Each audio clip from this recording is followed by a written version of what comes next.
Olá, paz seja convosco. Eu sou André de Lázari, da Rede de Jovens aqui da Renovar. Seja bem-vindo a mais um dia da nossa leitura bíblica sem parar. Hoje vamos começar a Epístola de Paulo aos Romanos, do capítulo 1 até o capítulo 4. Capítulo 1. Paulo, servo de Jesus Cristo, chamado para apóstolo, separado para o Evangelho de Deus, o qual antes havia prometido pelos seus profetas nas Santas Escrituras, acerca de seu filho que nasceu da descendência de Davi, segundo a carne, declarado Filho de Deus em poder, segundo o Espírito de santificação, pela ressurreição dos mortos, Jesus Cristo, nosso Senhor, pelo qual recebemos a graça e o apostolado, para a obediência da fé entre todas as gentes pelo seu nome, entre as quais sois também vós chamados para serdes de Jesus Cristo. A todos os que estáis em Roma, amados de Deus, chamados santos, graça e paz de Deus, nosso Pai, e do Senhor Jesus Cristo. Primeiramente, dou graças ao meu Deus por Jesus Cristo acerca de vós todos, porque em todo o mundo é anunciada a vossa fé. Porque Deus, a quem sirvo em meu espírito no Evangelho de seu Filho, me é testemunha de como incessantemente faço menção de vós, pedindo sempre em minhas orações que, na algum tempo, pela vontade de Deus, se me ofereça boa ocasião de ir ter convosco.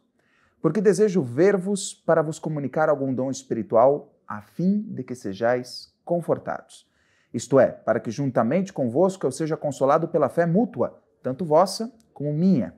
Não quero, porém, irmãos, que ignoreis que muitas vezes propus ir ter convosco, mas até agora tenho sido impedido para também ter entre vós algum fruto, como também entre os demais gentios. Eu sou devedor tanto a gregos como a bárbaros, tanto a sábios como a ignorantes. E assim, quanto está em mim, estou pronto para também vos anunciar o Evangelho a vós que estáis em Roma. Porque não me envergonho do Evangelho de Cristo, pois é o poder de Deus para a salvação de todo aquele que crê, primeiro do judeu e também do grego. Porque nele se descobre a justiça de Deus de fé em fé, como está escrito, mas o justo viverá pela fé. Porque do céu se manifesta a ira de Deus sobre toda impiedade e injustiça dos homens que detêm a verdade em injustiça. Porquanto o que de Deus se pode conhecer, nele se manifesta, porque Deus lhe manifestou. Porque as suas coisas invisíveis desde a criação do mundo, tanto o seu eterno poder como a sua divindade, se entendem e claramente se veem pelas coisas que estão criadas, para que eles fiquem inexcusáveis. Porquanto, tendo conhecido a Deus, não o glorificaram como Deus, nem lhe deram graças, antes em seus discursos se desvaneceram e o seu coração insensato se obscureceu. Dizendo-se sábios, tornaram-se loucos. E mudaram a glória do Deus incorruptível em semelhança da imagem de homem corruptível, e de aves, e de quadrúpedes, e de répteis. Pelo que também Deus os entregou às concupiscências do seu coração, à imundícia, para desonrarem o seu corpo entre si. Pois mudaram a verdade de Deus em mentira e honraram e serviram mais a criatura do que o Criador, que é bendito eternamente. Amém. Pelo que Deus os abandonou às paixões infames, porque até as suas mulheres mudaram o uso natural no contrário à natureza. E semelhantemente também os varões, deixando o uso natural da mulher, se inflamaram em sua sensualidade uns para com os outros, varão com varão, cometendo torpeza e recebendo em si mesmos a recompensa que convinha ao seu erro. E como eles não se importaram de ter conhecimento de Deus, assim Deus os entregou a um sentimento perverso, para fazerem coisas que não convêm, estando cheios de toda iniquidade, prostituição, malícia, avareza, maldade, cheios de inveja, homicídio, contenda, engano, malignidade, sendo murmuradores, detratores, aborrecedores de Deus, injuriadores, soberbos, presunçosos, inventores de males, desobedientes ao pai e à mãe, nécios, infiéis nos contratos, sem afeição natural, irreconciliáveis, sem misericórdia, os quais, conhecendo a justiça de Deus, que são dignos de morte os que tais coisas praticam, não somente as fazem, mas também consentem aos que as fazem. capítulo 2. Portanto, és inexcusável quando julgas, ó homem, quem quer que sejas, porque te condenas a ti mesmo naquilo em que julgas a outro, pois tu que julgas, fazes o mesmo. E bem sabemos que o juízo de Deus é segundo a verdade sobre os que tais coisas fazem. E tu, homem, que julgas os que fazem tais coisas, cuidas que, fazendo-as tu, escaparás ao juízo de Deus?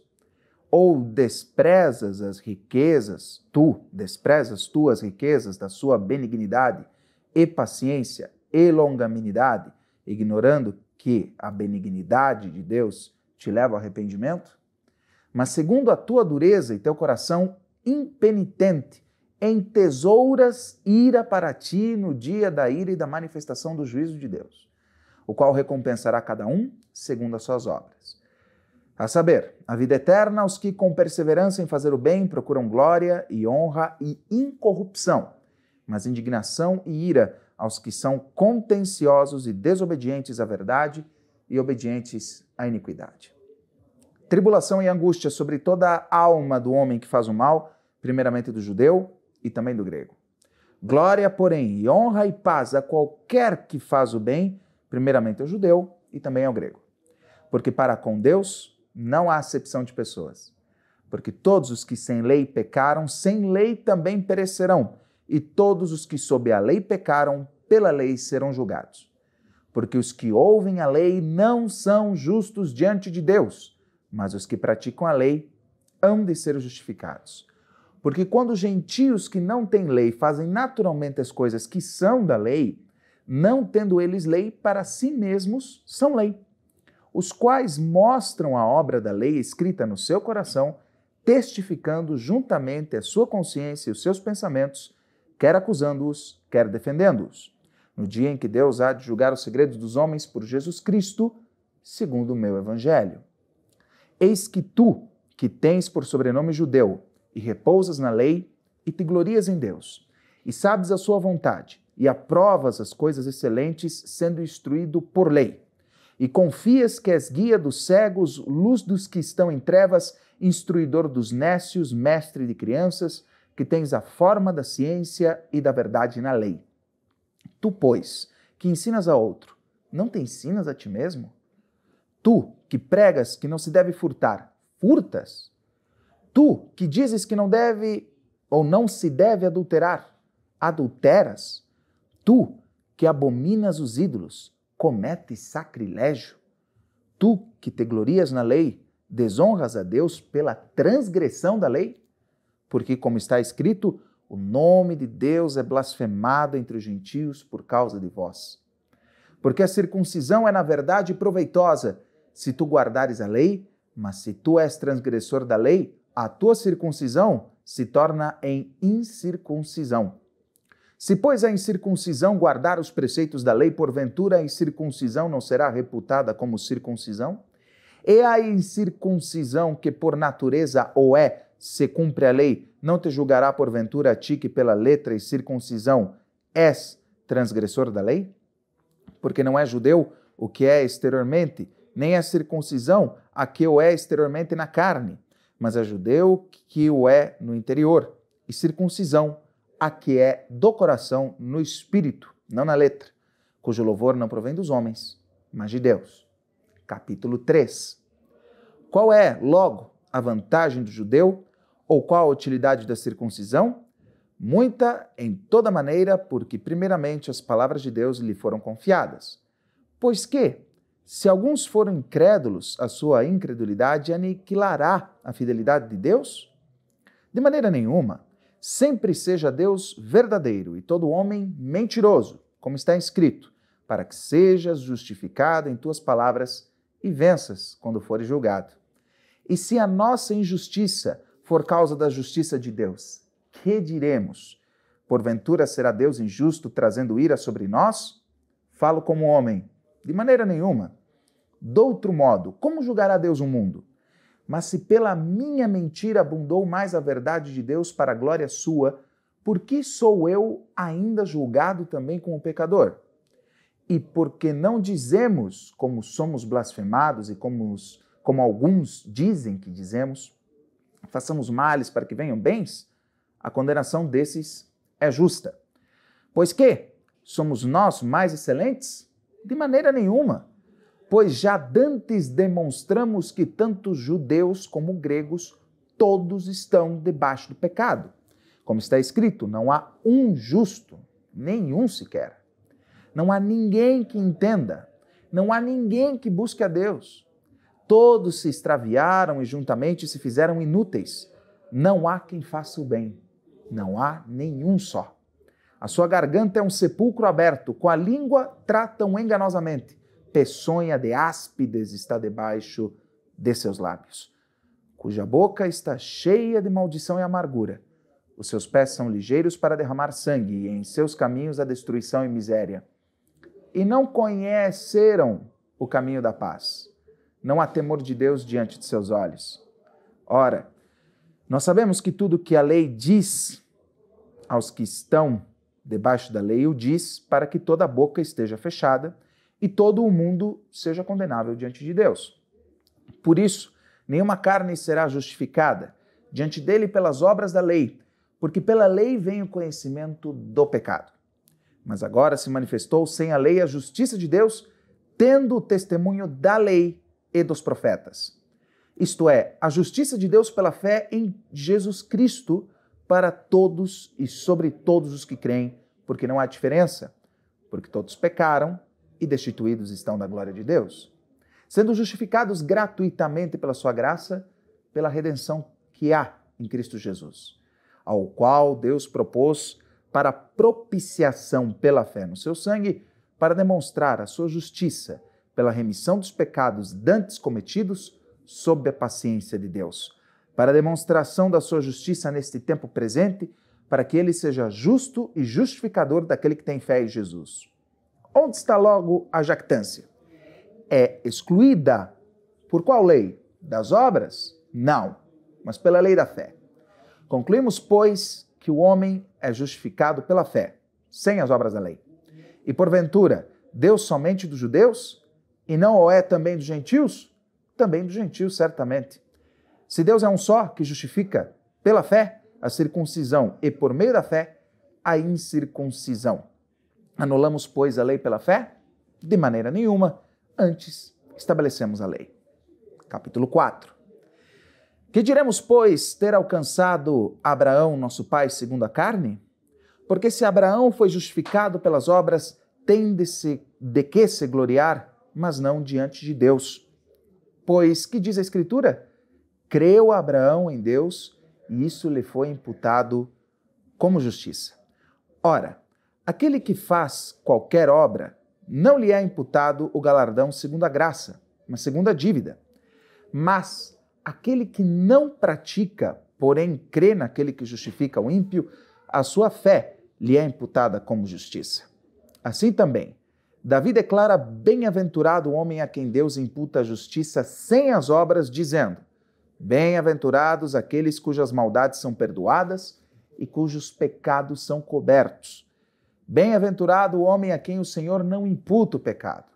Vem, pois, esta bem-aventurança sobre a circuncisão somente, ou também sobre a incircuncisão?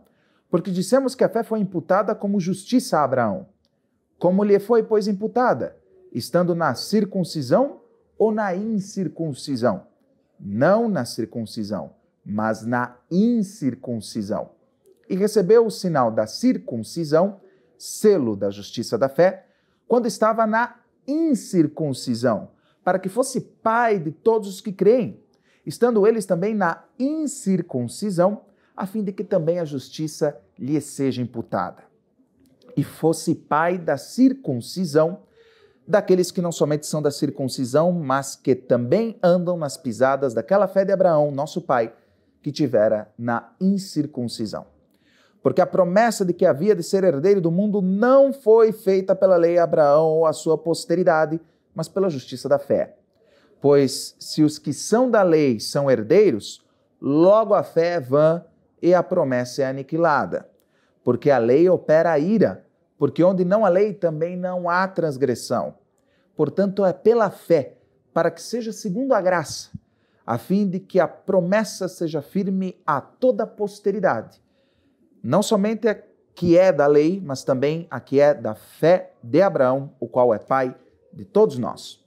Como está escrito, por pai de muitas nações te constituí, perante aquele no qual creu, a saber Deus, o qual vivifica os mortos e chama as coisas que não são como se já fossem, o qual em esperança creu contra a esperança, que seria feito pai de muitas nações, conforme o que lhe fora dito, assim será a tua descendência. E não enfraqueceu na fé, nem atentou para o seu próprio corpo já amortecido, pois era já de quase 100 anos, nem tampouco para o amortecimento do ventre de Sara. E não duvidou da promessa de Deus por incredulidade, mas foi fortificado na fé, dando glória a Deus, e estando certíssimo de que o que ele tinha prometido também era poderoso para o fazer, pelo que isso lhe foi também imputado como justiça. Ora, não só por causa dele está escrito que lhe fosse tomado em conta, mas também por nós, a quem será tomado em conta os que cremos naquele que dos mortos ressuscitou a Jesus nosso Senhor, o qual por nossos pecados foi entregue e ressuscitou para nossa justificação. Vamos orar? Senhor Deus e amado Pai, muito obrigado por esta oportunidade de meditar na Tua Palavra e pelo sacrifício de Jesus Cristo na cruz do Calvário, que nos possibilitou ter acesso a esta história, a entendermos o valor da justificação que há no sacrifício do Teu Filho amado, e não somente nisso, mas em toda a vida que Ele viveu aqui na terra, o exemplo de homem e de ministro da Tua Palavra que Ele deu enquanto esteve aqui. Que venhamos a buscar este exemplo, consagrarmos todos os dias as nossas vidas ao Senhor, em oração, em estudo desta palavra que é viva, poderosa e eficaz, e também no trabalho cristão. Que o Teu nome, ó Pai, seja louvado, exaltado e glorificado. Também agradeço pelo Espírito Santo, Sua presença e Sua consciência que Ele nos traz da justiça, do pecado e do juízo, e que a cada pessoa que ouviu este trecho das Escrituras venha sobre ela a Tua bênção, a Tua sabedoria, o discernimento e a revelação para que seja de bom proveito a Tua palavra e a Tua presença. É o que te peço e agradeço, ó Pai, em nome de Jesus. Amém. Muito obrigado por nos acompanhar e siga conosco nos próximos dias do plano de leitura Sem Parar da Renovar em Cristo. Um abraço.